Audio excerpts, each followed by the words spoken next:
5 berita terpopuler hari ini, Senin 1 September 2025 di Bloomberg Technos Flash 5. Pertama, Asosiasi Catat Lonjakan Penumpang Pesawat Beli Tiket di Bandara. Asosiasi Travel Agent Indonesia atau ASITA mencatat lonjakan pembelian tiket pesawat secara langsung di bandara bersamaan dengan aksi unjuk rasa di Jakarta maupun sejumlah daerah pada Jumat 29 Agustus 2025. ASITA menjelaskan lonjakan pembelian tiket ini terjadi untuk rute internasional, utamanya menuju Singapura. Meski demikian, pihaknya masih menghitung angka pasti lonjakan karena pembelian dilakukan langsung di loket bandara. Selain itu, ASITA juga menyatakan sedang melakukan monitoring terkait pembatalan kunjungan wisatawan mancanegara ke Indonesia. Hal ini menyusul demonstrasi yang berujung ricuh dalam sepekan terakhir. Kedua, Prabowo panggil Wiranto ke Istana Negara. Presiden Prabowo Subianto memanggil penasihat khusus Presiden bidang politik dan keamanan Wiranto ke Istana Negara Minggu 31 Agustus 2025. Meski tak banyak berkomentar, Wiranto menyatakan kondisi terkini politik dan keamanan akan dibeberkan setelah pertemuan dengan Presiden. Selain Wiranto, pada kesempatan yang sama, Presiden juga memanggil para menteri untuk melakukan rapat kabinet. Sebelumnya, Presiden juga memanggil pimpinan partai politik ke istana. Ia juga mengumpulkan 16 ormas Islam di Hambalang untuk mencari solusi meredam eskalasi tensi politik dan keamanan pasca demonstrasi 28 Agustus yang berujung kerusuhan di Jakarta dan beberapa kota lain. Ketiga, jumlah korban unjuk rasa di DKI Jakarta mencapai 469 jiwa.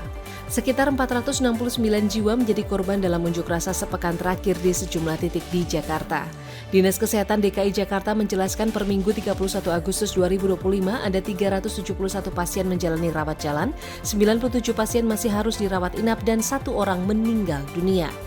Pihak Dinkes DKI Jakarta menyatakan mayoritas korban mengeluhkan konjungtivitis sebanyak 198 kasus, luka terbuka atau vulnus 90 kasus, sesak nafas atau dyspnea 42 kasus, serta sejumlah trauma fisik, patah tulang, cedera kepala, dan keluhan medis lainnya.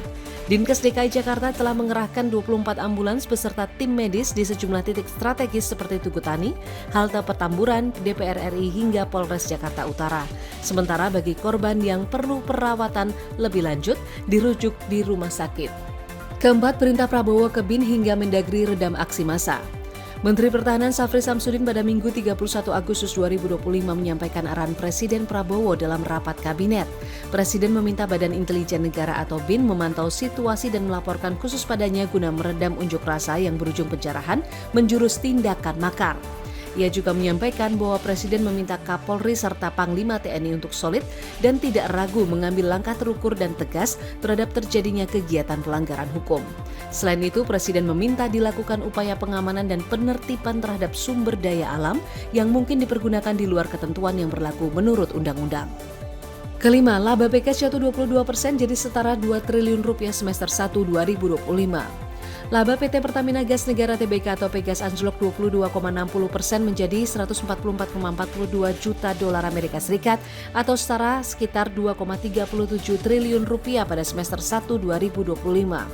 Penurunan ini terjadi akibat kenaikan beban umum 10,95% dan beban lainnya sebesar 63,45%.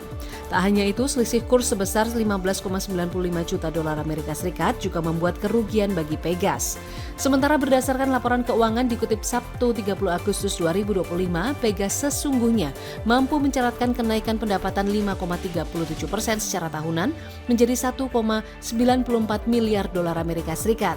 Meski demikian, kenaikan itu tak sebanding dengan peningkatan beban pokok pendapatan sebesar 13,02% secara tahunan menjadi 1,62 miliar dolar Amerika Serikat.